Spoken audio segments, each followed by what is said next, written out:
Mani rakanaka vateereri. I'm just making sure the studio is set up and it's running nice and fine. Um, and bear with me. Uh, we'll get there slowly. Um, hopefully, you can see me and hear me loud and clear. Good evening, fellow brethren, wherever you are. EvangMangwende, broadcasting live from the city or the small town of Gosport, Portsmouth, kumvura uko, south, down south. Mufunge tinogara mumvura chaimo chaimo kwekupedzisira kwenyika yebritain, kwekuti kana ukangosaidzirwa mumvura p watoenda nemvura. That's how I describe where I live. It's just at the end of the country, right at the bottom, right at the bottom. Kana tichitaura kuti bottom tiri kutaura mumahombekombe. Kana uchigara mumahombekombe megungwa robva ravhurika richienda ukoko. That's exactly where I live. Your evangelist Mangwende, and my apologies to listeners and viewers of this page and of this channel that on Sunday we could not broadcast live the after church service as we always do with Pastor Zendera, because we were traveling and we arrived home quite late. We had to pass through some places visiting friends and family, and also praying for the sick. And by the time we arrived, it was about midnight. We were tired and felt, let's give it a rest until another time. There is always another time. And I hope you understand and forgive us. And the same applies to Pastor Zendera. Arrived in Manchester quite late. But the Grandi Tower and Chiti, we had a wonderful time in London. And thank you very much for people who heed our call to come and support us. And you turned out in your numbers, and you supported Gogochi Dindi. And we are in the process of making, the videos that were produced on that day. They are going to be special videos, and we'll be posting them on Facebook, and we'll be posting them on YouTube, and we'll be also posting them elsewhere from the mouth to the big screen. And I broadcasted part of it live. I almost forgot to broadcast live, but Mwari wakatitira zvakanaka. Mutambo wako kuchidindi wakabudirira wakaitwa zvakanaka. Let me say this, vana vaMwari mufunge kuti zvamunoona chinhu chakaitwa na mai chiyangwa kana kuti gogo chiyangwa chawakaita nemhuri yavo, vakwasha, vazukuru and so on, chinhu chakakosha chinofanira kuitirwa vanhu, chinofanira kuitirwa vabereki nevana vavo, vabereki nevana vavo vachiri vapenyu, holding these wonderful days, these celebratory days, vachiri vapenyu, vachiri kuzvidyirawo, vachiri kuzvinwirawo, vachiri kuzviimbira, vachiri kuzvifambira, vachiri kuzvionera nemaziso avo, because tine tendency vanhu yekuti patinonzi uyai munhu ari mupenyu, batsirai munhu ari mupenyu, we kind of struggle because there is a myth which needs to be demythified, kuti aiwa nyaya yekuti kana munhu afa hatisina zvimwe zvatingaite kunze kwokumubatsira, tiipedze, tibelieve isisi kuti the best things zvinofanira kuitwa munhu ari mupenyu. Because let me tell you one thing, inini pandiri panapa, mukandiitira zvinhu zvakanaka ndiri mupenyu, kana vana vangu vakandiitira zvinhu zvakanaka ndiri mupenyu, vakandipfekedza ndiri mupenyu, vakandidyisa, vakandinwisa, vakandiendesa kumaholidays, vakandiitira zvipi ndiri mupenyu, I will value that until the day of judgment and beyond. Even though wakasawe present when I die, pa burial pangu, chero wakasabvisa anything pa rufu rwangu, pa burial yangu, ndikavigwa ndiri muchikweshe, ndikapiswa madota angu akamwaiwa musango kana akamwaiwa mugungwa, I will tell you that doesn't matter, because this no longer matters once the soul is taken out. Once the breath is taken out, this body no longer matters. Imagine shiri dzatinoona murodhi umu dzakarohwa nemotikari, mhuka dzatinoona murodhi umu dzakarohwa nemotikari, mombe dzatinoona murodhi umu dzakarohwa nemotikari, chero even kuona munhu akati kwapatapo akafa, if you look at them, zvinokupangidza kuti ichi chinhu chinonzi mutumbi ichi, kana mweya uri kutaura uyu wabva, hachisisina basa.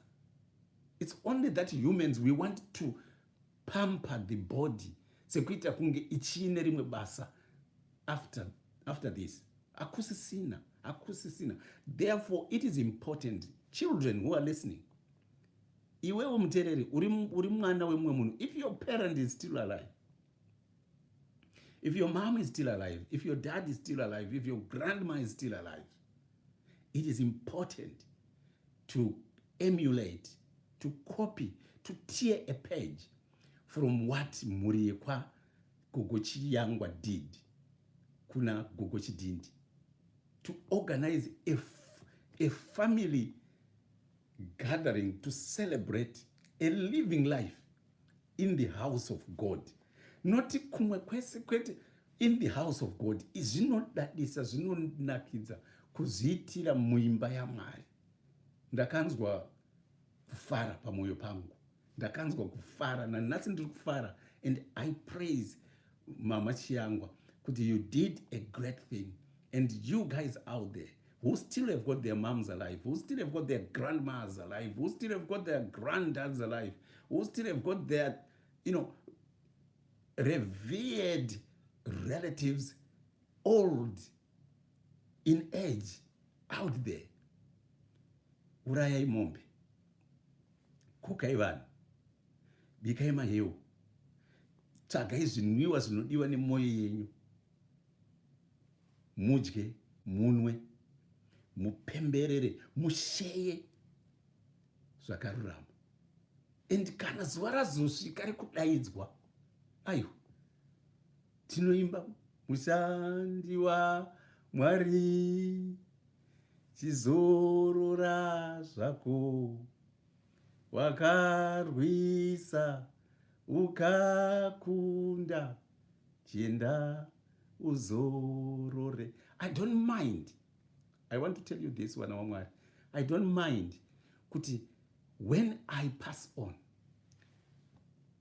parufu pangu pauye 5 people to dispose of this body. But iko zvino ndiri mupenyu zvandakaita izvozvo izvi, ndakasimba. Let me see you in your thousands. Let me see you in your hundreds, coming to see me, helping me, supporting me in whichever way you find fit. Ndikati vanhu weye ndarwara, ndiunganirei, tsvagai mari yekundiendesa kuchipatara, ndiende ndinorapwa, ndipore, ndiite mamwe mazuva akawanda. Endai kumasowe munondinamatira, ndipore, ndiwedzerwe mamwe mazuva naJehovha. Kana ndafa kubvisa ma-thousands, you are wasting resources yamunofanira kupa the living. Kundiisa muzicasket re-thousands of pounds is wasting a resource inofanira kunge. Stanford Jazz, mwana wamai, zviri sei, it's nice to see you live. EvangMangwende, mukuru anonzi Baba Jasawa, kana kusiri kufanana kwemazuva, kwemazita, we had a very good time. We worked together, and up to now, in Mwari waNesu, I'm happy and glad to see you on Facebook, my brother. May God bless you. Ndiri kuti haikona kuda kuzondiita shawa nemaruwa. kunditengera zibhokisi, kubvisa chema. Yet when I'm calling you kuti vanhu weye ndasauka, handina chekudya, handina chekunwa, hakuna anouya kuzondipa. Vanhu weye ndarwara, mari yekuchipatara yashota, hakuna anouya kuzondipa. But when kungonzwa kunzi muvhangeri Mangwende watisiya,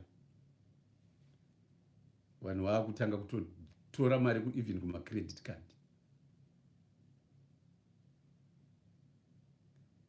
Gogo chiyangwa nemhuri yenyu nevazukuru vose, we want to thank you. We want to appreciate what you did.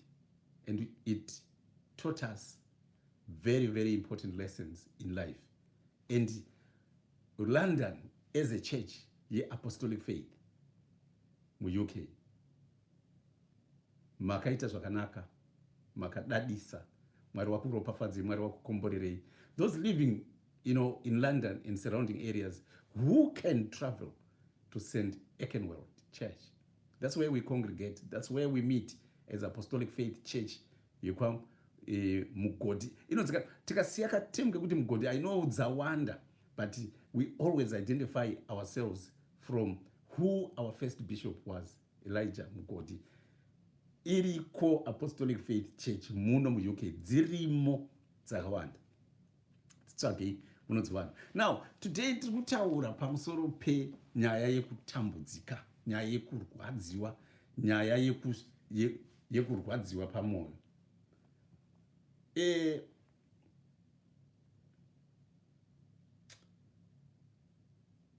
Regerai nditaure ndichiti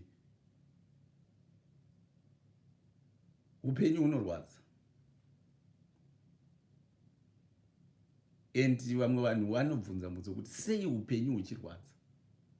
Sei upenyu huchirwadza? Chinokonzera kuti upenyu hurwadze, mwana wamai, ndechekuti hautambire kuti upenyu hwakagadzirwa nemarwadzo.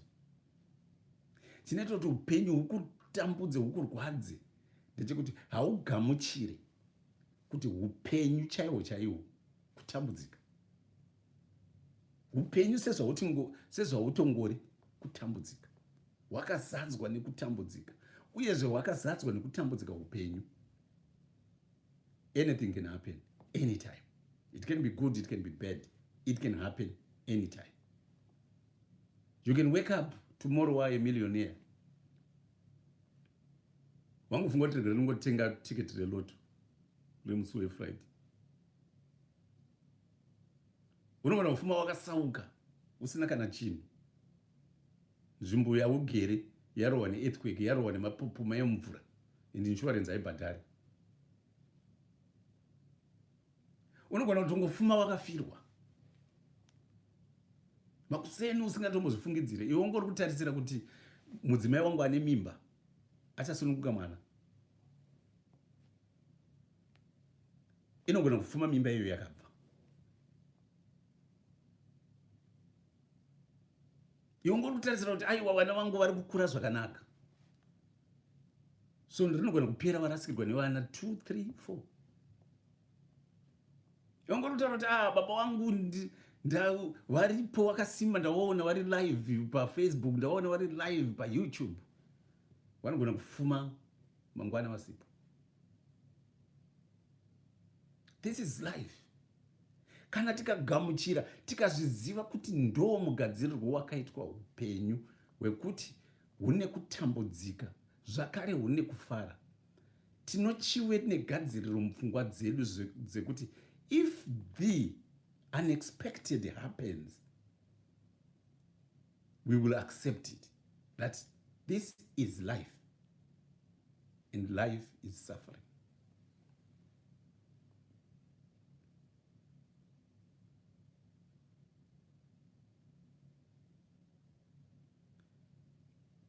Nyaya yekusagamuchira,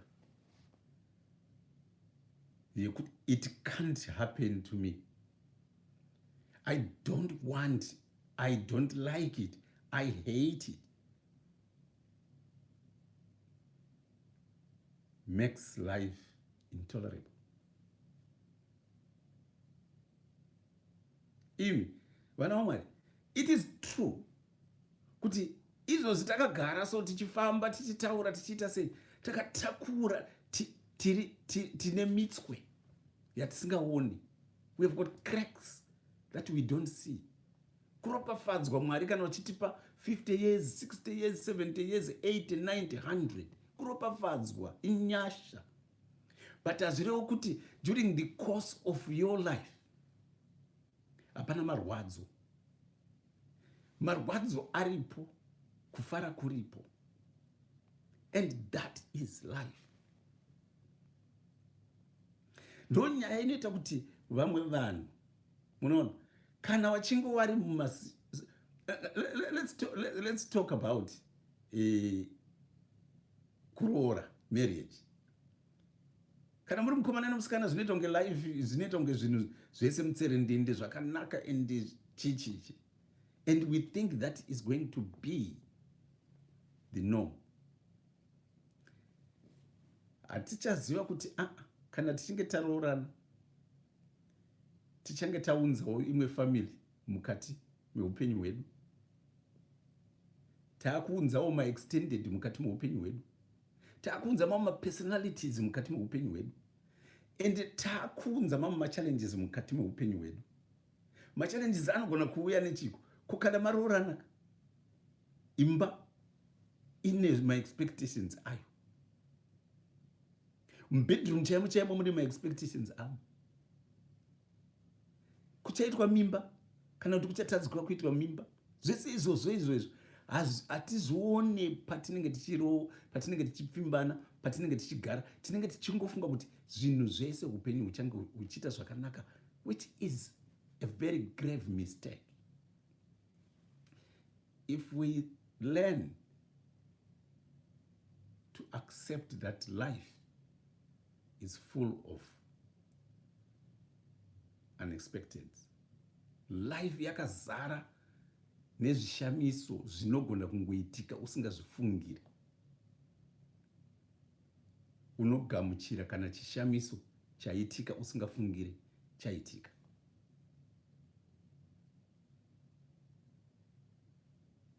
Kune vamwe vanobuda mumarriage nekuda kuti matadzikwa kuitwa mwana, because they did not expect it, so they fight with reality. Yet that is real. That is reality. Kuti hapasi kuitika mwana panapa, haisi mhosva yemurume, haisi mhosva yemukadzi, hapasi kungoitika mwana chete.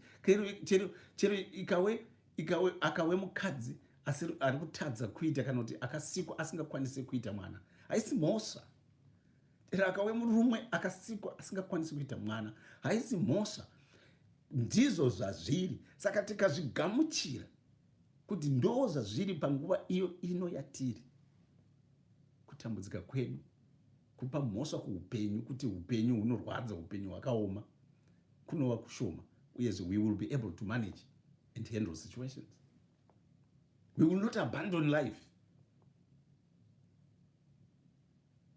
There are a lot of people who have committed suicide thinking they are solving problems. Yet they are actually starting a chain reaction of other problems.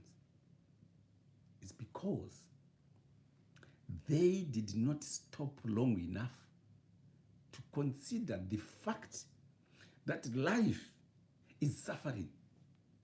Therefore, the suffering that I am going through right now, it is expected in life, because that is what life is all about.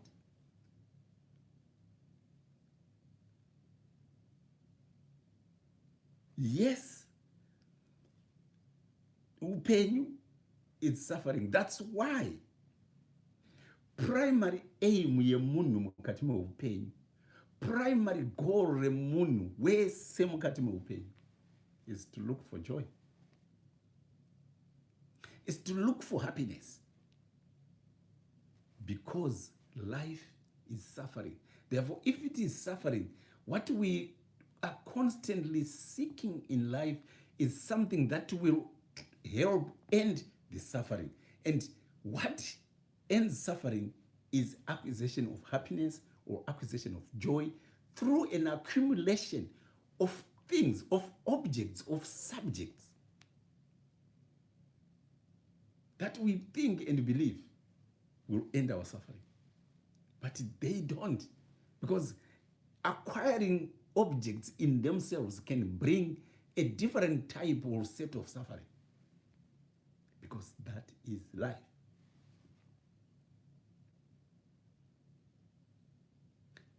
What I'm saying, let us live nemfunga medu accepting that life is suffering and it is full of the unexpected.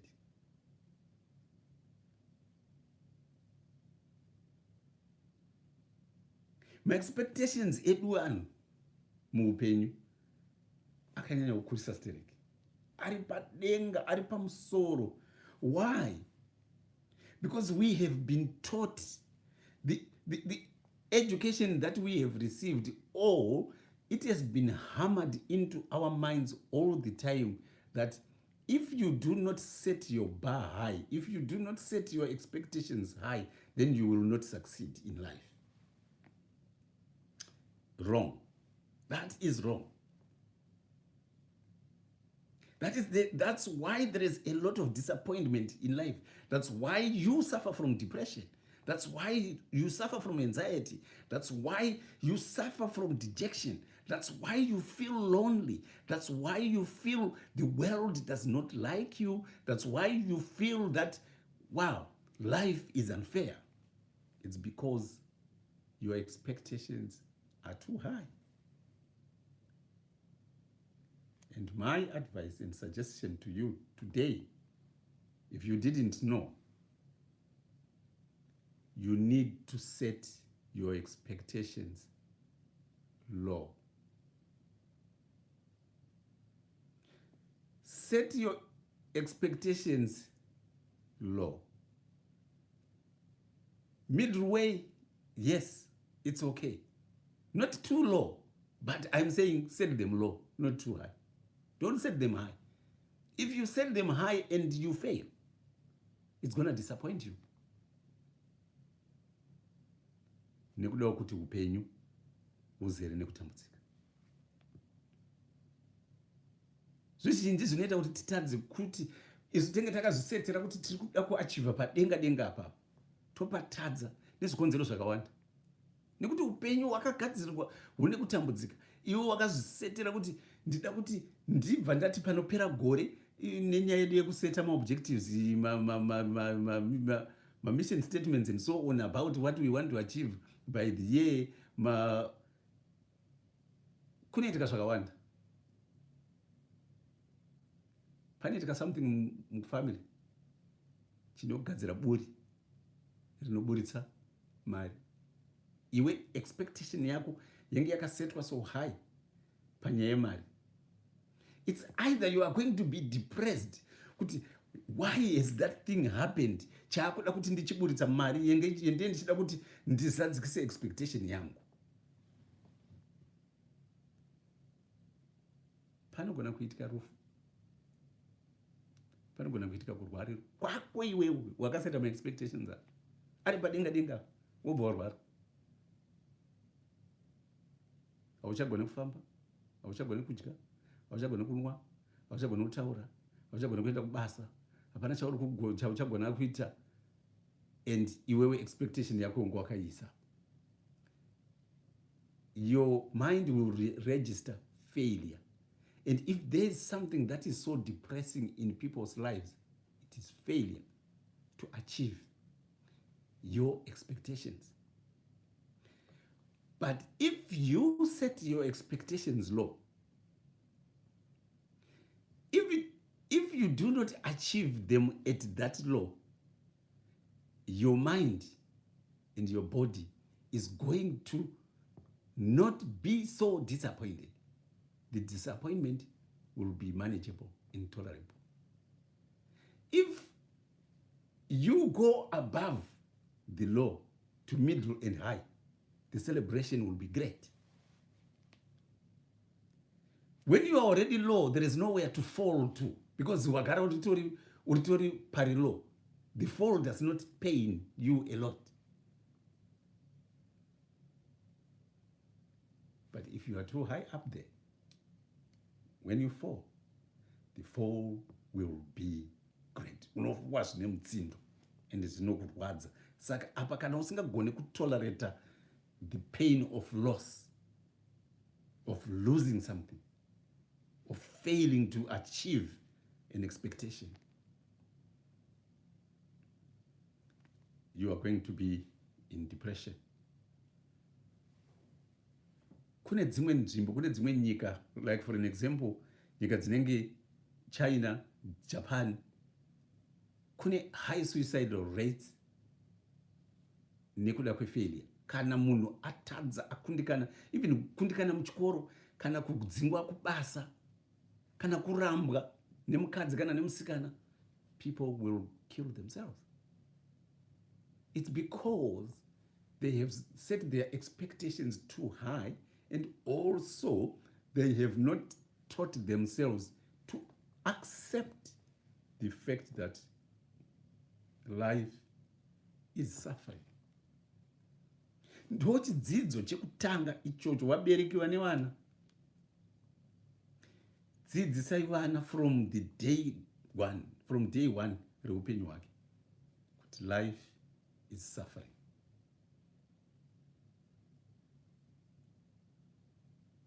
Wazvizive kuti upenyu hune kutambudzika.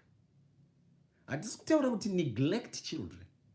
Handisi kutaura kuti neglect your wife. Handisi kutaura kuti neglect your society. Handisi kuti neglect your country. Handisi kuti neglect each other. What I'm saying is, we need to be aware that baba vari kutaura anytime Mwari vanovadaidza, anytime. I was chatting to a colleague some other time, and they were saying, sorry, I didn't tell you kuti amai wangu passed away. And I said, oh, what happened? And he said, oh, she was really healthy, visited, and was having a good time. Went to bed, and in the morning, well, we thought this is unusual. Uchembero yano sida yamuka kudara. Na nasa asati amuka. Regret no na kuti sakadi knock pa door, no one answers. Kunovhura munhu arimo akafuga magubesi ake zvakanaka, peacefully gone. Just like that.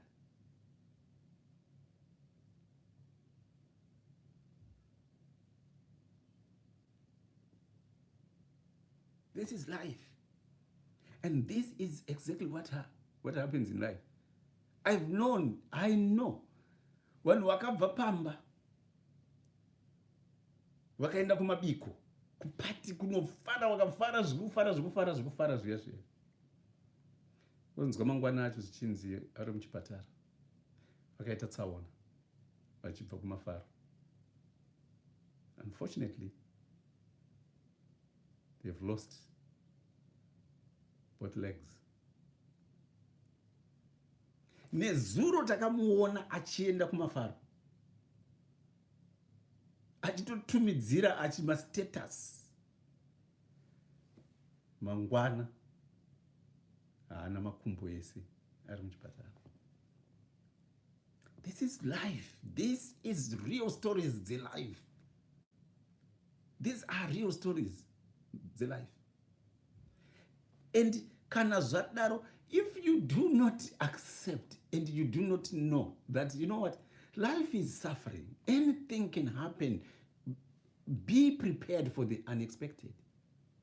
Ukafuma makuseni paunozomuka kubva musedation, vanachirembo vachikutaurira kuti tine urombo, to save your life, we had to take off both legs. You might lose the plot. You can get mad. Ipapo kupenga pfungwa chaidzo kuti shuwa inini ndaitamba bhora, inini ndaimhanya, inini ndaienda kunoona mabhebhi, inini ndaidai so. Nhasi handisina makumbo.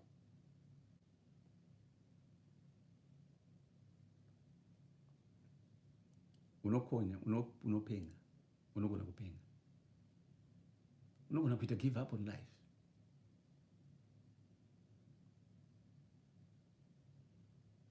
Asi kana uchiziva kuti life is full of the unexpected, you know kuti anytime, mufungi, anytime iri rwari ruoko rwandiri kunongedzerai narwo, gore risina kupera tinogona kunzi maonekwa chirwere chakati kuti tisamise, maonekwa kenza kuti isa spread, takutoda kutodimbura. Vakadzi vangani varimo munyika umo, vakazvarwa vaine mazamu avo ese ari mairi,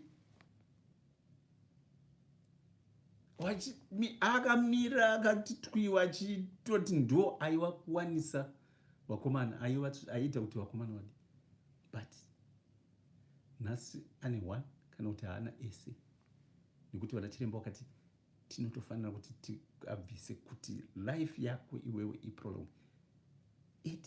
Life is full of the unexpected.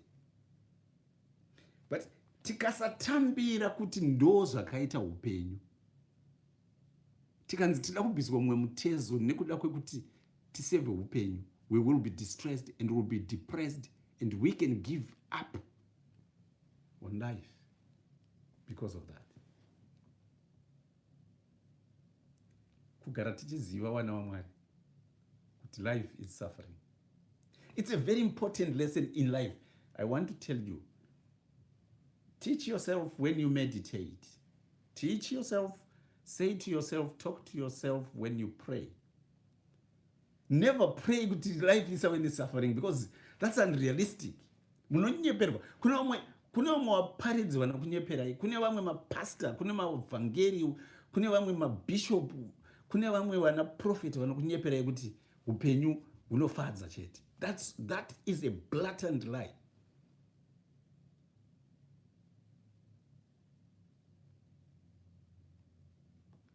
Life is suffering. That's the truth. That's the truth. That's the real truth. Life is suffering. And once you know it, wapasa upenyu. Upenyu unokunakidza. Because uchaziva kuti kana life iri suffering, chero ukange wakasauka usina mari, unoziva kuti life still goes on. Chero kana usina status munyika yauri, wakadeniwa asylum, kunzi no, hatina asylum, and uri kurarama ukopo uri kutonzvenga kuti home office isakuwani, unoziva kuti life is suffering, and what is happening is normal. That is life, and you will enjoy life. You will live a life. You will live a life. Chero wanga wakafela examination, chero wakanyora examination wotadza kubuda nepasi nemapasses aunoda, and ungraded, you know, if you know and accept that life is suffering, you know that's part of life. These things happen in life. People write examinations and they don't succeed. It doesn't mean that they don't know. It doesn't mean that they are daft. No. It only means the questions that were set by the examiners at that particular time were too challenging for you. As a result, you could not answer them. Given other questions, yes, you will be okay. You'll answer them. Imi, haunganitaurirewo kuti kana wakapedza gore rese uchidzidziswa kuchengeta huku, ukachengeta huku gore rese dzichitopona muchitodziendesa dzichinotengeswa, ponyorwa examination wotadza kuwana B wobuda neU, unotadza kuchengeta huku iwe woti upenyu hwangu hwamira inini because examination ndafira. That's not facing the truth about life. It is not facing the truth about life.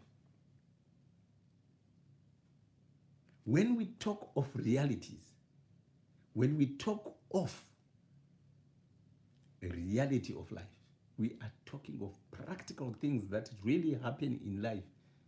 And top of the list, if you accept that life is suffering, then you will know that you have found the source of happiness.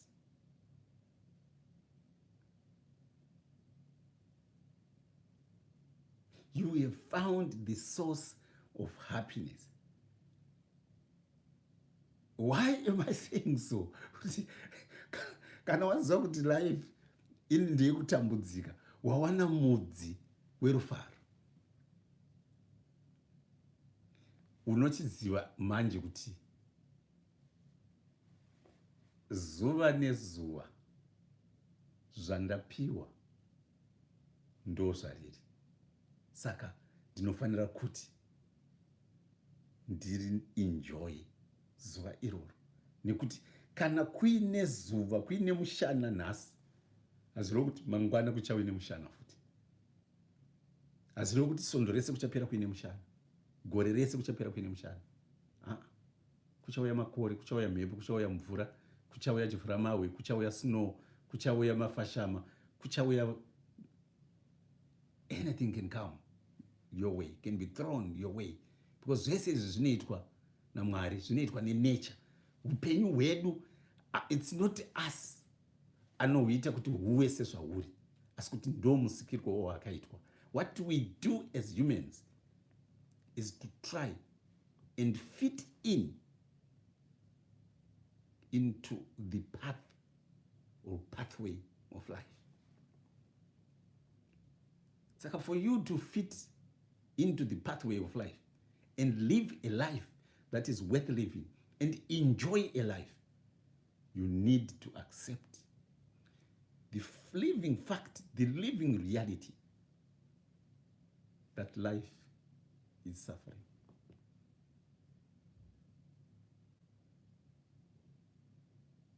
My blessings anouya, my blessings anoenda.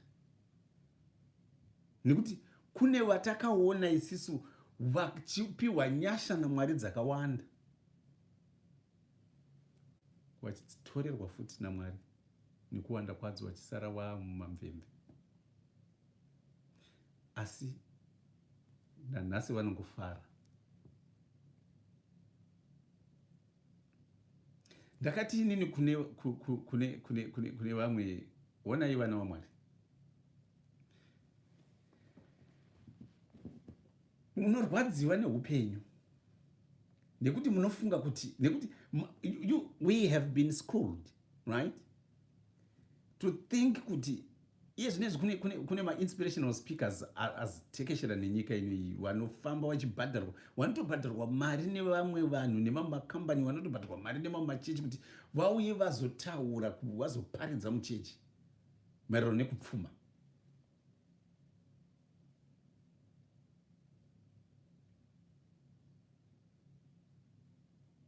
Yes, tinoda kupfuma. Yes, tinoda mari. Yes, tinoda kugara zvakanaka. Yes, tinoda kuvaka dzimba. Yes, tinoda kutenga motikari. Yes, tinoda kuita mabusiness. Yes, tinoda kutenga ndege. Yes, tinoda kuita vana vanoteerera. Yes, tinoda kuita mukadzi, the most beautiful wife. Yes, tinoda kuita the most beautiful husband or the most handsome partner. Yes, tese tinoda zvakanaka, but hatisi tese tinozviwana. Saka ukawe depressed iwewe nekuti watadza kuvhura kambani, uri kurasika munhu waMwari, uri kurasika mwana weZimbabwe, uri kurasika. You are getting it wrong. Imagine dai tenge tese tiri wana Asda, kana tese tiri wana OK, kana dai tese tenge tiri wana Kenyan Airways, kana dai tese tiri wana Virgin. Then what? Then what? That's not life. It's unrealistic. Let us be real. Hatisi tese tingaite ndege. Saka anozokwira yemwe ndege ndiani? Life haina kusikwa yakadaro. Life haina kusikwa ichinzi tese tinove mamanagers. No. Life haina kusikwa ichinzi tese tinove madirectors. But ukanzwa vamwe vachitaurira vamwe vanoparidzira vanhu shoko, vanotaurira vanhu zvekuti munhu anobuda mukereke kana kuti anobva pamusangano achifunga kuti they are a failure because they have not been able to sustain a small business rekutengesa mafreezes. Vatadza kuita kabusiness kekutengesa mazai chaiko. Vatadza kuita kabusiness kekutengesa matomati. But it's not everyone who can be a businessman. Some are meant to buy, while some are meant to prosper as businesses. Saka tikazvigamuchira izvozvo kuti hatisi tese tinoroora tinoita vana, kana kuti havasi vese vana vatinozvara vanokura kusvikira vazochembera kana kuti kudii. Vamwe vanofa turi tusvava, vamwe vanofa zvazvindumure, vamwe vanofa vamateenagers, vamwe vanofa vana saimba, and so on and so on. We will be able to accept life and live happily. That's the source of life. That's the source of happiness.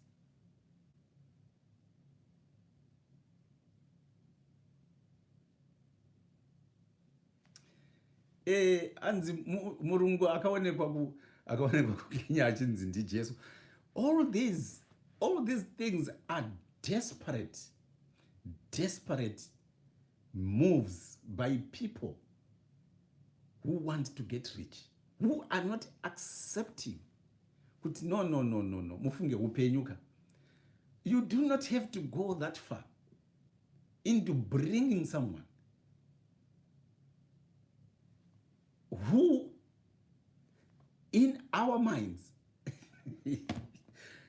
imi vanhu vamwari baba Ziden Zim,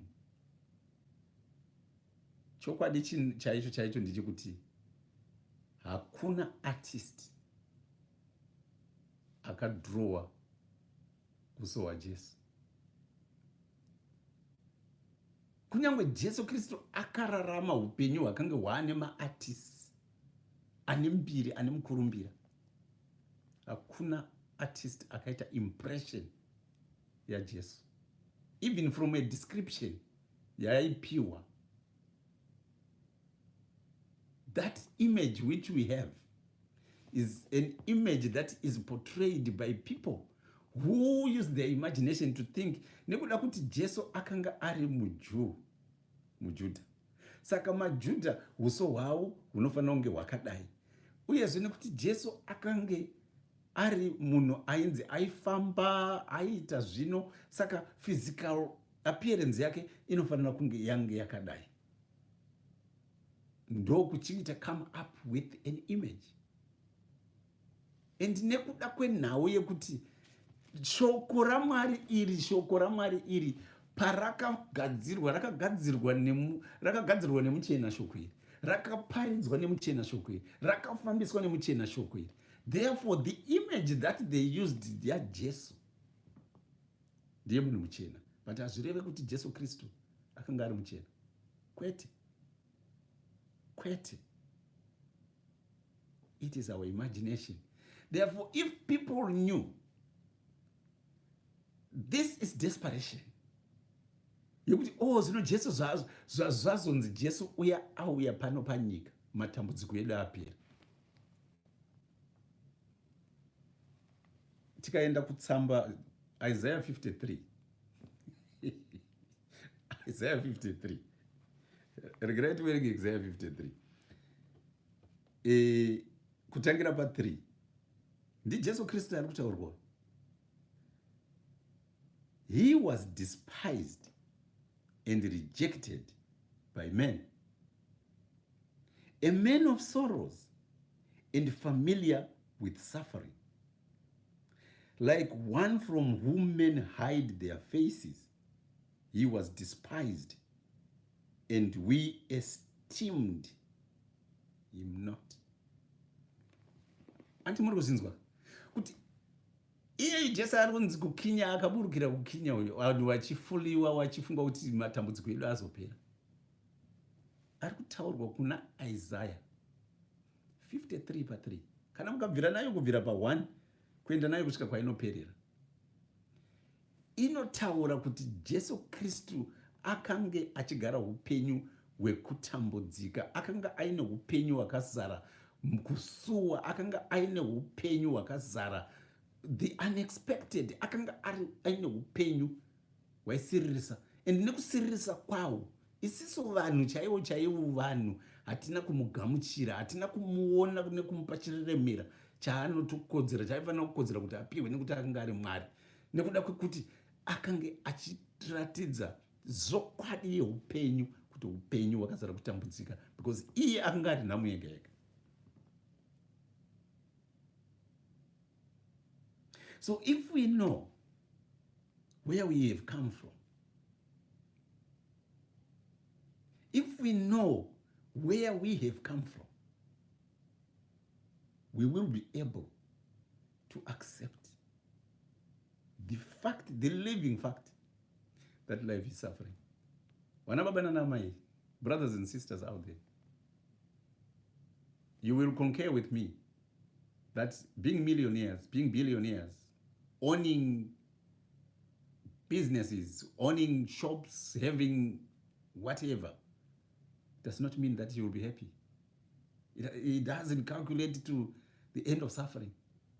Unogona kuenda zibasa zihombe uri director wecompany inoretwa kuti the best in the world, uri director recompany iyoyo, but nhamo yakazara kuti ti.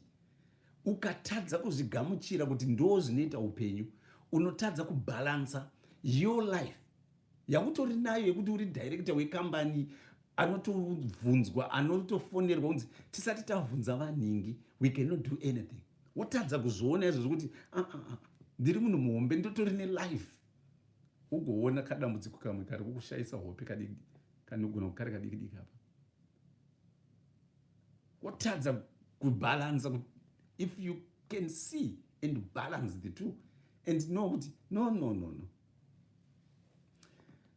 Life is full of suffering. Let me tell you a story. Let me tell you a story about, what I am talking about here, is the awareness that what you have in life at that particular moment, at that particular time, whether it be causing you pain, you need to be aware of the pain and deal with it appropriately. Not to say, why has it happened to me? If you are having a good time, enjoy it, because that is what you got at that particular time. Some people will say, live every day as it comes. Not meaning you cannot plan for the future. Not meaning you cannot forecast. No. But what it means is each and every day need to be treated as a day and live it to the fullest. If zuva iroro rine kurwadza, gara mukurwadza ikoko nekuda kuti ndo zvinoita mazuva. Kune mamwe anorwadza, kune mamwe anonakidza, kune mamwe ari pakati nepakati, nekuti ndo zvinoita upenyu. Tikati sei zvazoitika izvozvo zvaitikirei kwandiri, ende handidi kunge ndichirwadziwa kudaro izvo, ende handidi kunge ndichinzarwa inini, ende upenyu huri unfair nekukana uchidaro izvozvo, we will increase our own suffering. And the end result is our bodies will give up. And when our bodies give up, sometimes we suddenly begin to experience even bigger challenges. We invite a host of other problems and challenges in our life. But tikati isisu ndo zvazviri nhasi. Nhasi zviri kurwadza. Mwari uyai, Mwari uyai, Mwari uyai, kuzondibatsira. And we are not saying, I don't want it. No. Uyai muzondibatsira. That will help us in our bodies and our minds to settle. Valuing each and every moment, because that life is full of things unexpected. Anything can happen anytime, and you have no control over it, majority of it. Ndatinda kutaurira nyaya. Yet this person, murume kana mukadzi, this person was worried and discouraged and was suffering. Nekuda kuti aiti ndakashata nekuti ndine mhuno hombe. Okay, ndikaibvirazo muone yangu iyi ihombe and ndodada nayo. I like it. Nekuti ndo yandakapiwa naMwari. But uyu munhu uyu akanga achizviona kushata zvekupedzisira nekuti aiti ndine mhuno hombe. Saka akati nekuti ndine mhuno hombe handingakwanise kuenda kunoungana vanhu nekuti vanhu vanoseka mhuno yangu. Handingakwanise kuti ndifambewo zvakanyatsotsaukana nekuti vanhu vanoseka mhuno yangu. Saka akati ndinofanira kuti ndisevhe mari yekuti ndigonoitwa plastic surgery. And he was quoted 15,000+ pounds. Yekuti mhuno iyoyo igadzirwa. Kuuso hwake ugadzirwa. Now, haisi mari yekutamba nayo kusevha. Haisevheke 15,000 haisevheke. Chimbofungidzira hama dzako dziri kuZimbabwe. Kana unofungidzira hama dzako dziri kune imwe nyika ine ma-situations ayo. A lot, you've got bills to pay, you have got mouth to feed, you've got a family and a lot of other things to spend money on. And this person restricted himself even pakudya chaipo chaipo. Kudya buy one get one free. Kudya junk food. Achiseva mari. Akatadza kufara nevamwe painzi hande tinofara. Akati no, I'm saving my money and I look ugly. You want to go and laugh at me. And they almost became claustrophobic. Agoraphobic, I mean. They almost kubasa kumba, kubasa kumba, kubasa kumba. Vakapfeka hood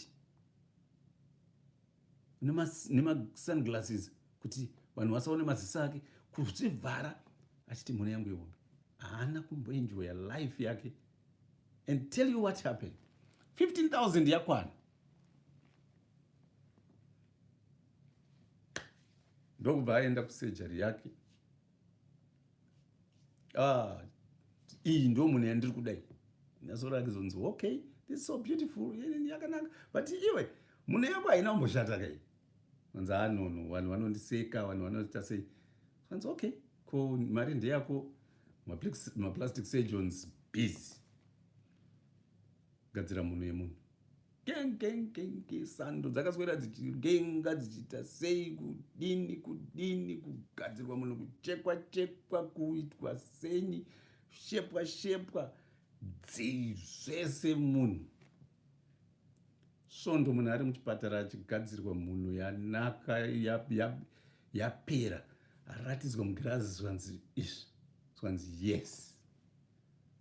Yezvinezvi manje munandi, mhuno yangu yabho. Kana kumafaro kwese kwaisimboendwa kuya kuya, ndakuda kuti ndichienda ndichinowaratidza kuti hendino ndiri pano. Achidischargwa kubuda muchipatara, achikwira taxi kuenda kumba. And this other lorry just lost control. Boom! And they died on the spot with a brand new nose. And 15,000 gone. Nobody saw their nose because they had to actually reconstruct the body because the body was so mangled that you could not recognize them. Now, vana vaMwari, ndiri kuti kudii? This person akakundikana kuona kukosha kwezuva nezuva rakapfuura, mabiko akakokwa, hama neshamwari dzakaungana, chino chakaitika, iye achitadza achisevha mari yekuti aitwe plastic surgery. Isi yakaitika ikatadza kurarama kwekusvika kumba, and it ended. Nobody saw it to appreciate it. Yet they missed a huge chunk of life. Does that sound like what you are doing? Does that sound like familiar to you? Kuti zuva ranhasi rapfuura, wakashelva something kuti no, nekuda kwekuti pane zvandoda kuita gore rinouya, pane zvandoda kuita next month. Yet you have got today. Don't let suffering, which is part of life, stop you from enjoying life today. Ndati hey, vana vaMwari, hatisiri tose tinoita business persons. Hatisi tose tinoita successful businesses. Handitika? Hatisi tese tinoita degree. Hatisi tese tinoita masters. Hatisi tese tinoita PhD. Hatisi tese tinoita professor. It's a myth. Hatisi tese tinoita vana vanoteerera. Hatisi tese tinoita vakadzi vanoteerera. Hatisi tese tinoita varume vanoteerera. Hatisiri tese tinogara upenyu hunoita sekuita kunge huzere mafaro chete. Hatisiri tese tisingafirwe. Just imagine if you have read about the Holocaust, where 6+ million Jews were murdered by Hitler. Have you ever imagined how those people, those who survived, to see another day and to be there until today to tell these horrors of those stories survived? I'll tell you. I've not read the book, The Holocaust. I think it will be too distressing for me. I'm still contemplating to buy it and read it. Surviving the Holocaust. I'm still contemplating. But I believe in what I know and what God has revealed to me through the Spirit, that they survived the horrors of the Holocaust through acceptance of the fact that what was happening was happening. And they had to take every day as it came and live it kana watomboona zuva, kana watomboona mushana, watomboiswa pamhepo, pamweya wekufema, wototi zvakatiringanira. Wototi zvakatiringanira.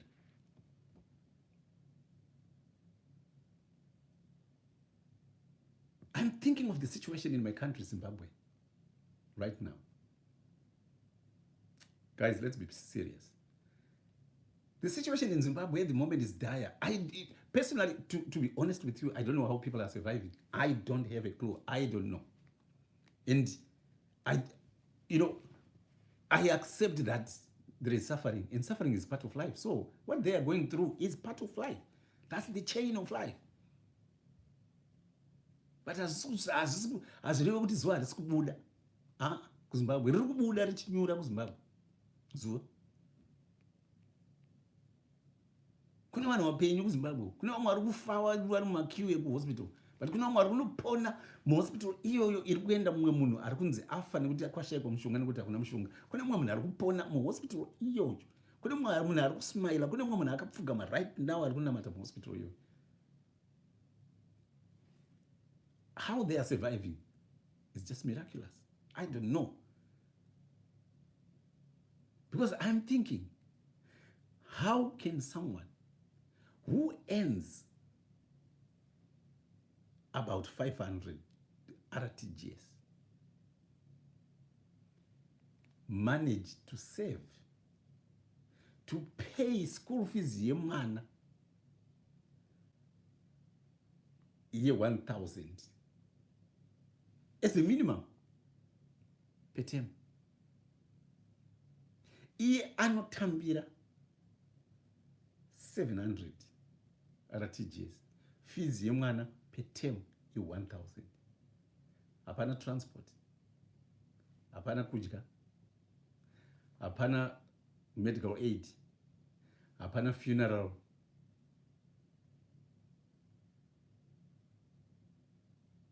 hapana wokutarisawo hama neshamwari, hapana mafaro.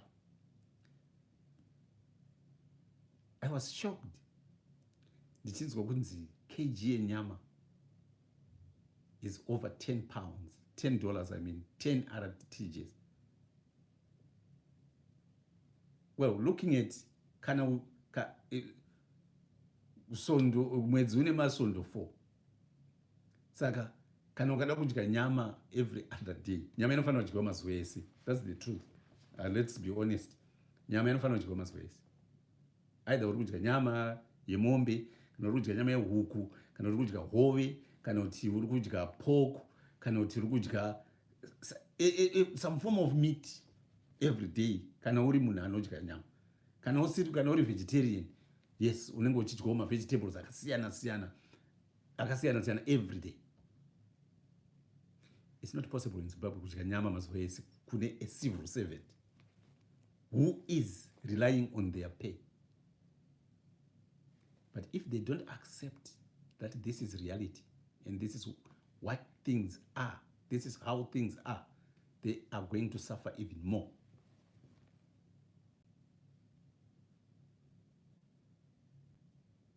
Because there's no way a civil servant is going that tesa atingaite mabusiness ka tesa atingainope toti chiorder tichitengesa. As we cannot all do it. Someone is going to do it. And it's a few. The rest tinotenga, the rest we are recipients. Tinofanira kugamuchira. I think this is what is making people move on. This is what is making people move on. To those who have refused to accept reality in Zimbabwe, they are depressed right now. Vari torine mental health problems. They are on antidepressants right now. But some of them, they've ended their own lives, or they've terminated their relationships. Marriages are at crossroads right now. Vanhu vari kubuda machechi, vanhu vari kubuda vari kuramba Mwari, vanhu vari kupongozhana vari kurovana. kunenedzerana nezvinhu zvisina basa nekuita zvese zvekuda kunotsvaga kuti Jesu zvese zvataakunzwa zvimwe zviri kuitwa nevamwe vanozviti maprofita kuti kune mishonga yakadai yatagadzira kune zvakadai. All those things come in because people refuse to accept the living fact yekuti life is suffering. Isaiah 53, Jesu Christu, he was despised and rejected by men,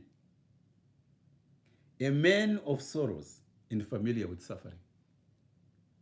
Saka kana iwewe paine akuramba, kana paine ari kukurejecta, kana paine vari kukuita push away, why do you have to suffer? Why do you have to go into depression? Why do you have to panic that ndiri kurambwa nemurume, ndiri kurambwa nemukadzi, kana kuti ndarambwa nevana, kana kuti hama dzangu dziri kundipusha away and they don't want to see me, they don't want to talk to me, they don't want me to see so and so and so on and so on. This is not new. It's not a new thing. It happened even to the Son of God, and it has even happened to God himself. Saka it's not new. Saka iwe wazozoshamitsira when people push you, when people reject you, when people revile you, when people gossip about you, when people create stories about you, when vachikunenedzera kuti wakaita zvakati nezvakati. How unotadza sei iwewe kugara upenyu? Inini handitadza kugara upenyu hwangu inini hwekunakidzwa nekufara nekuti ndanenedzerwa anything. Nekuti handisiri ndatanga kunenedzerwa bai, handisiri ndatanga kupiwa mhosva, handisiri ndatanga kushorwa, handisiri ndatanga kutukwa, handisiri ndatanga kushayiwa, handisiri ndatanga kurambwa, handisiri ndatanga kusauka, handisiri ndatanga kudzingwa basa, handisiri ndatanga kurwara, kufirwa, hazvina kutanga neni, zvakatanga nepana Mwari.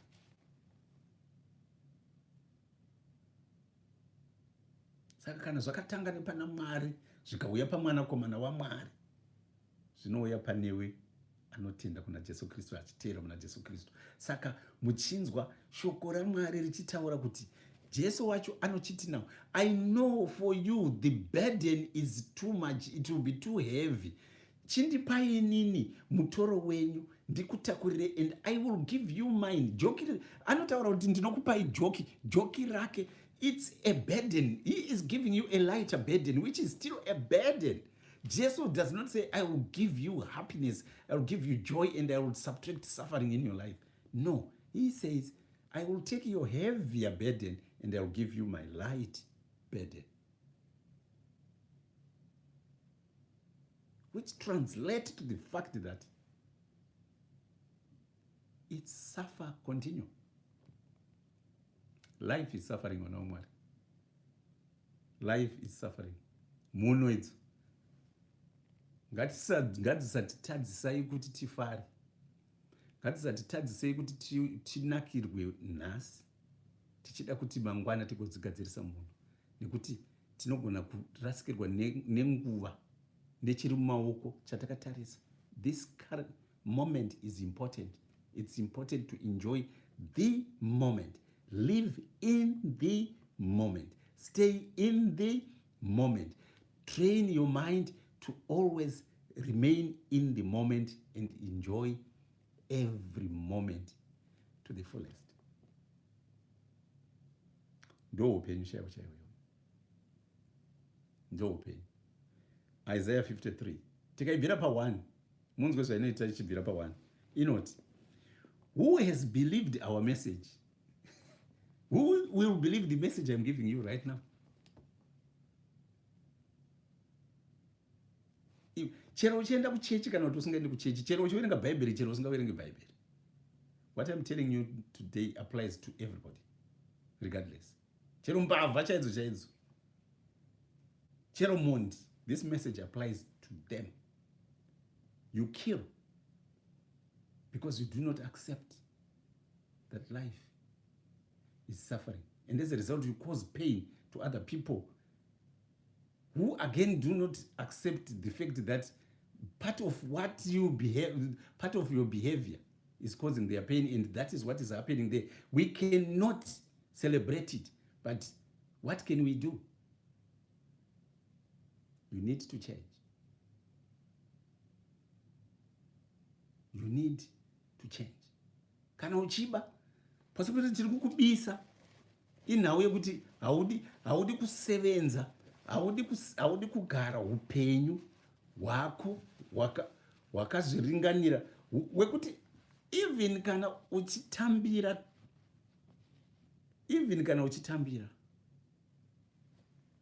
uti bhajeti rako ngariitewo izvi. Who has believed our message, and to whom has the arm of the Lord been revealed? He grew up before him like a tender shoot, and like a root out of dry ground. He had no beauty or majesty to attract us to him, nothing in his appearance that we should desire him. Jesu Kristu hanzi apana. He was a great person, but hanzi Mwari kumusika kwaakamuita so akamusika ari so vulnerable, asina chinhu chinombo attracta kunyanya kwaari. He was not rich, he was not a millionaire, he was not a billionaire, although he could have owned everything. The devil said, if you just worship me, I can give the whole of Jerusalem to you, I can give the whole earth to you, I can do wonders. And he said, no, you know what, hatirase Mwari nekuda kwokuti tinoda upfumi, hatirase Mwari nekuda kwokuti tiri kuda chingwa, kwete. Tinonamata Mwari nekuda kwokuti tinoziva kuti Mwari mubatsiri wedu. Muti mufaro bedzi. James anotaura kana muchirwa nemuedzo, sakura kuti miedzo iriko, asi imimi iti mufaro bedzi kana miedzo ichiuya. It's not like we are saying it's okay to suffer, but we are accepting that suffering is part of life, and it is life. We don't need kuenda kunochinjisa munhu kusejari, kuspenda time. Kune vanhu, ndatanga ini ndichiti, mukanzwa kuti muvhangeri Mangwende warwara, uyai muzondiona in your thousands, uyai muzondiona in your hundreds. Mukanzwa kuti ndakudischargwa nekuda kwokuti ndatadza kubhadhara bhiru remuchipatara rakwirisa, bhadharai mari, ndipei mari ndirapwe, vanhu vaMwari. Nekuti handidi kuti muzokwira ndege inoita 1000, inoita 800 kuuya uzondiviga.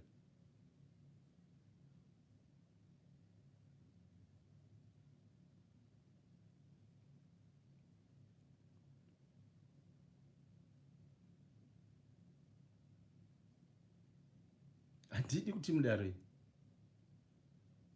Ndikuda kuti mugozotumidzira mamessages kumusha.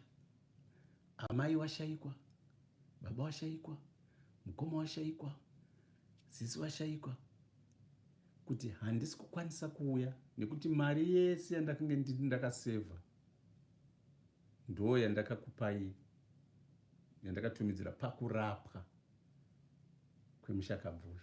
Saka handina mari yetiketi. Nobody is going to find faults in you. Nobody. Kana vanhu vachiti watshaisha kuti watadza kuuya kuzoviga mai wako, baba wako, mukoma wako, sekuru wako, whatever, vanoda kudzidziswa kuti upenyu ndo hwakakosha, uyu mutumbi hausina basa. Chero zvamaita nawo zvinotenderwa. Kana mukada kuukanda murikowa kuti ngauchingonodyiwa zvawo nehove sezvinoitwa kunana India uku kuriver Ganga, vanongokanda mitumbi mumvura muriver Ganga, and dzongodyiwawo nehove, ungodyiwawo newhatever, achisina basa chinhu ichi, achisina basa chinhu ichi. Ndosaka tichifuraya huku, tichifuraya hove, mombe, tichidya zvitunha, hazvina basa. We are just fortunate because sevanhu tinozviprotecta, takapiwa simba rekuzviprotecta, but otherwise tikange tava mukatarisa zvikuitika kunana Yemen, kunana Afghanistan, kunana Syria uko, kunana chi, you will realize that what is important is the living body. Once it's dead, it's nothing. We can be put in a mass grave. It doesn't matter. This body matters not. What matters is life. Saka ndiri accept that life is full of suffering and it can bring the unexpected anytime to your doorstep, and accept it and continue to live life. Do not give up. Just like what Jesus Christ did. Hanzi part 3, he was despised and rejected by men, a man of sorrows and familiar with suffering. Familiarize yourself with suffering. Blessing. Welcome. Familiarize yourself with suffering, my brother. Ziva kunhamo, ziva kutambudzika, ziva kufara, ziva kujabula. Familiarize yourself with suffering. Just like Christ, he was familiar with suffering. So, paakarambwa, vanhu vese vaipa chikafu, vanhu vese vairapa vachipora, paakanga akuenda kunourayiwa, paakanga akutongwa, it is some of those people who were shouting, away with him. He fed 5,000. Imagine. Not once, but 2 times. Possibly more than that. Akamutsa vakafu, akasunudza mapofu, akamitsa zvibibi, akaporesa vaibuda ropa, akapa. If all those people would come up together and say, you cannot do that to our Savior, the Romans would not have managed to kill Jesus Christ. Even the priests would not have touched him, but he was abandoned. But in that abandonment, he did not forsake God. He did not forsake us. We forsook him, but he said, forgive them, for they do not know what they are doing. Hey, chimbofunga iwewewo, uri mudamo, uri mudambudziko, uri yaunoti suffering, uri maunoti kushaya.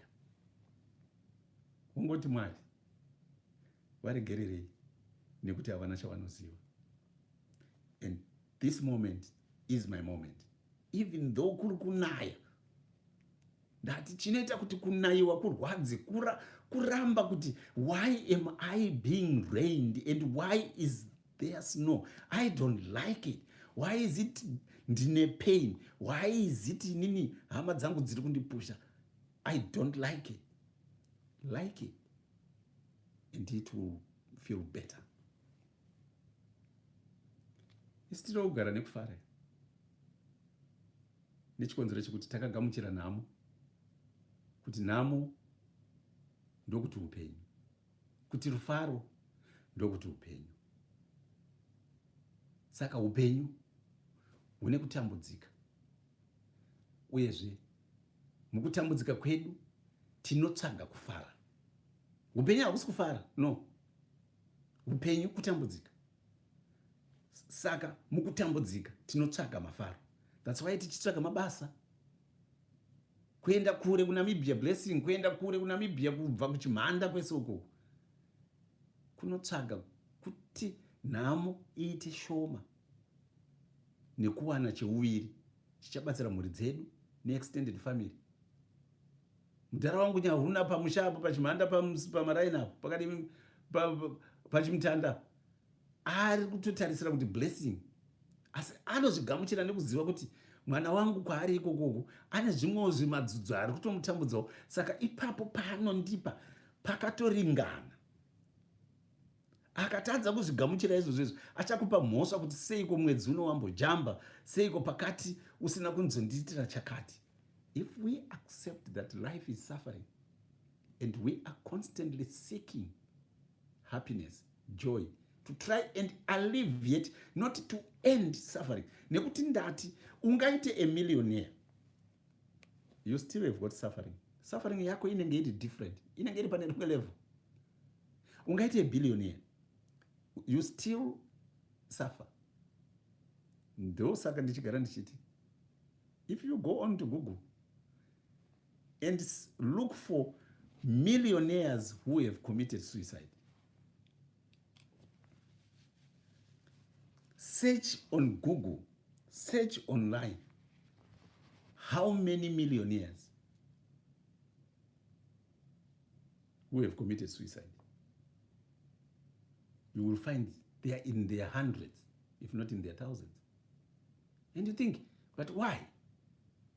Ane mari yeseka.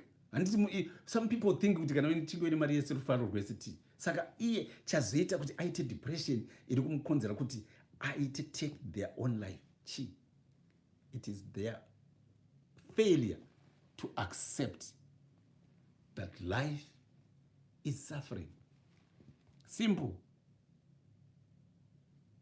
Ndo dambudziko chete iroro. Ndiro dambudziko. Saka vana vaMwari tikagamuchira sezvakaita Jesu Kristu, hanzi ndiri kupa, he was despised and rejected by men, a man of sorrows and familiar with suffering. A man of sorrows and familiar with suffering. A man of sorrows. A man of sorrows and familiar with suffering.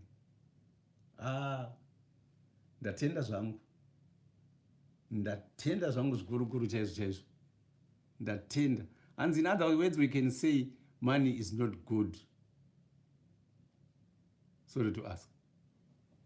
It is not. The word of God in Proverbs says money is the root of all evil.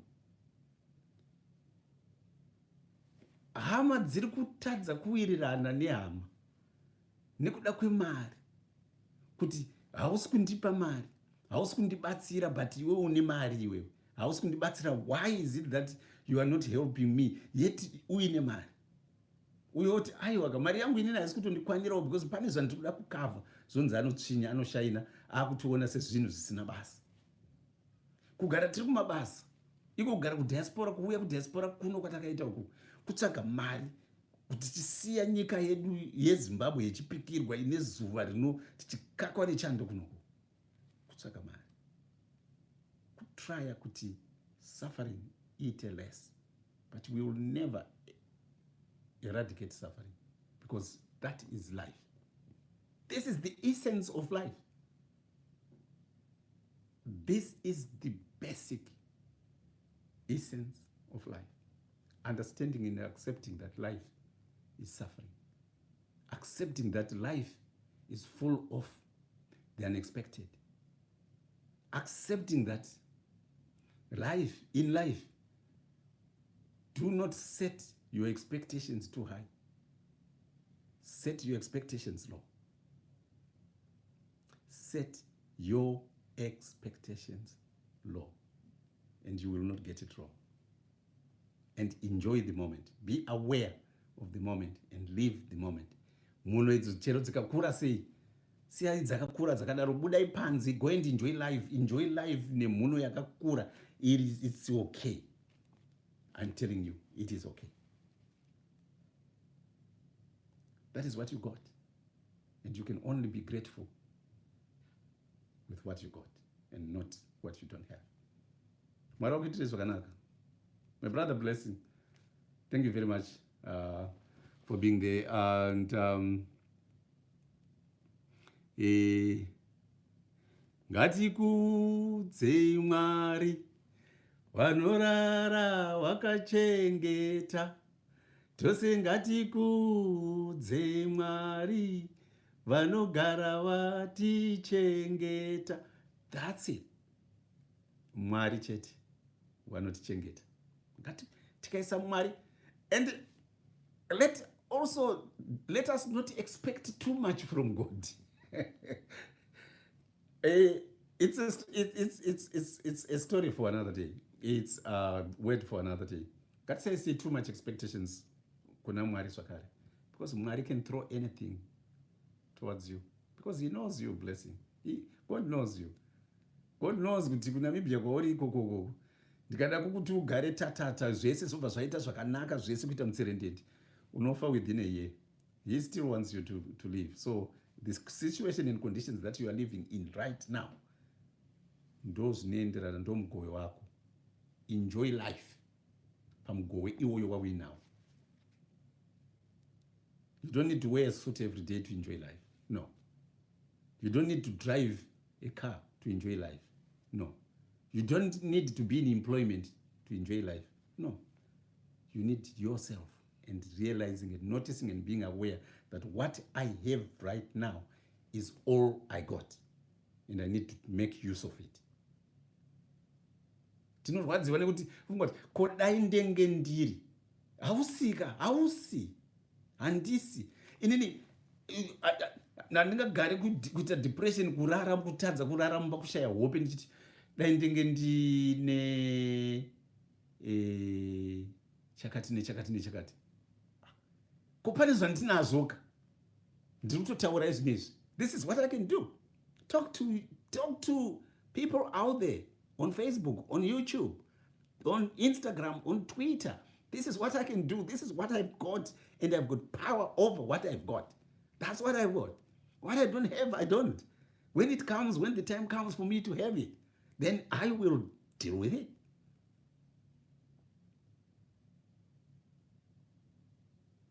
I inspect, I don't expect. That's mindfulness, that's meditation, that's awareness. Inspect, don't expect. Because expectation is future. And the future is in the hands of God. Inspection is the here and now, which is in the hands of you and the Holy Spirit in the present moment, and you can deal with it.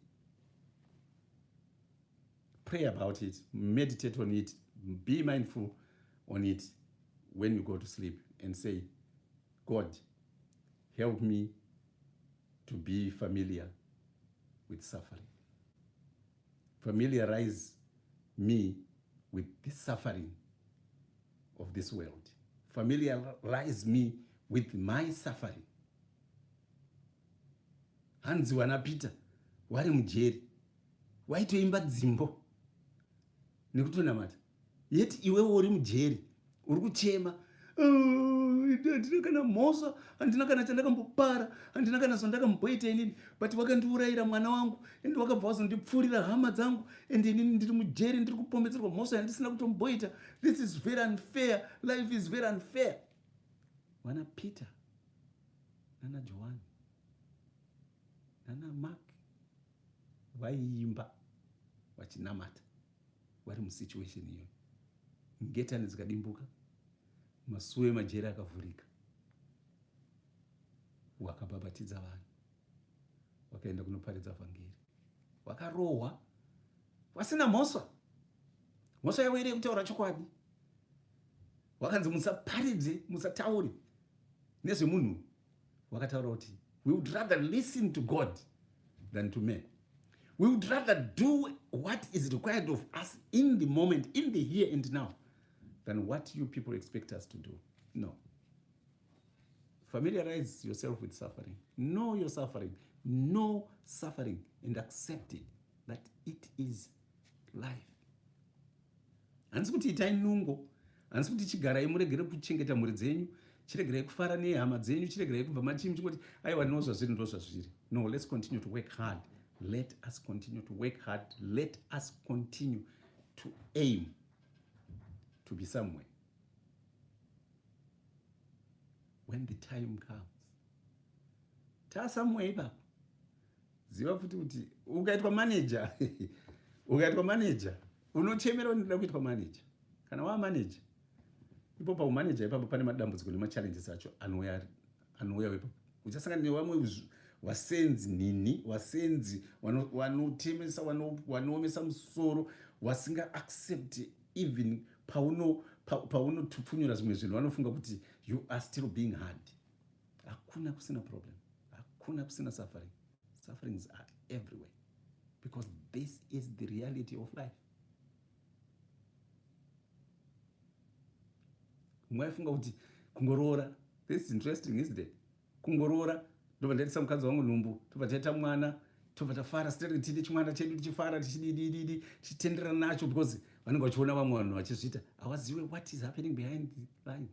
Waita mwana, waita nhumbu iyoyo kuonesa moto manje. Mukadzi anenge ari kunetsa zvisingaiti, ndikuda muriwo wemhodzi, ndikuda derere, wauya nederere akutaura derere ro handicharidi, ndakuda ice cream, mashops avharwa manje saka handisi kuzorara, ita uber chakuti izodii. Wofunga kuti zvapera. Pane mwana kubva atanga kurwara. Musi wanozvarwa chaiwo ndio musi wanoadmitwa muchipatara, iye mwana wacho admitwa muchipatara. You were thinking kuroora mimba mwana takufara tichifamba naye kari muprema kari mupushi tichinzi navanhu mwana wenyu akabvazodaiso zvakabvazodisi. But you don't know that life is suffering. Whatever God throws at you, it is suffering. Munhu akazvarwa nemukadzi ane mazuva mashoma panyika, ende mashoma iwayo mazhinji acho akasadzwa nekutambudzika. Saka tikazvigamuchira nekuziva kuti ndo zvazviri, mazuva edu ari mashoma, mazhinji eushoma ihwoyo akazara nenhamo nematambudziko, we will live upenyu hwakareruka.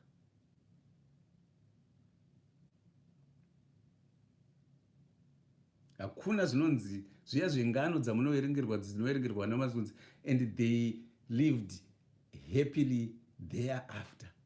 They live happily forever thereafter. There is nothing like those. Those are myths. Those are legendary stories. Those are just stories. The real truth is life is suffering. And when you accept that, you have got the key to happiness, to key to joy. And remember, I've preached before, in videos before, where I've said, Jesus Christ wakasimbaradza.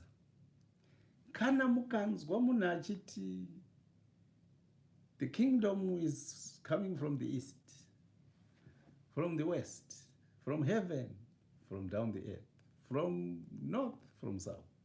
Don't listen to them. They lie. For the kingdom of heaven is within you.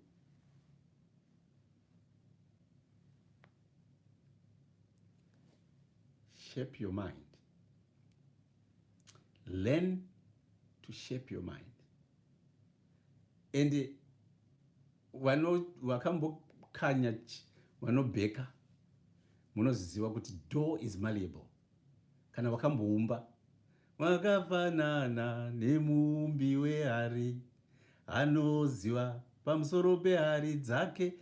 You know door, you know clay, it's malleable, right? You can form it the way you want. Kuumba munhu, kuumba hari, kuumba shumba, kuumba chidhori, kuumba chini. That's the same with our minds. That's the same with our minds.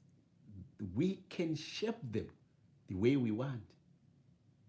If we are willing, we can shape them the way we want. If we are willing. Ndo shoko rangu kwamuri vana vaMwari. Gamuchirai kuti upenyu mutoro. Munenge mawana kiye upenyu, kiye rufaro, watinotsvaga mazuva ose. Pastor Zendera, good evening and welcome. And thank you for popping in. And fortunately, we are just winding up and coming to the end.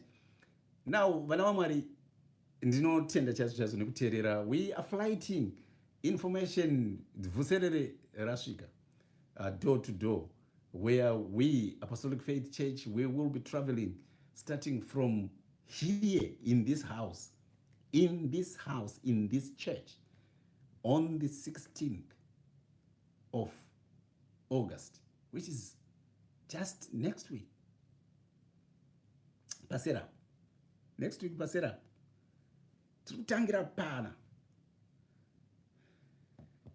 Torova takapinda nemuLondon, tonopinda muMidlands, tonopinda muLeeds, tobva tanopinda tonopedzera takuManchester on the 25th. We are coming to your houses door to door. All you have got to do is just give me a shout.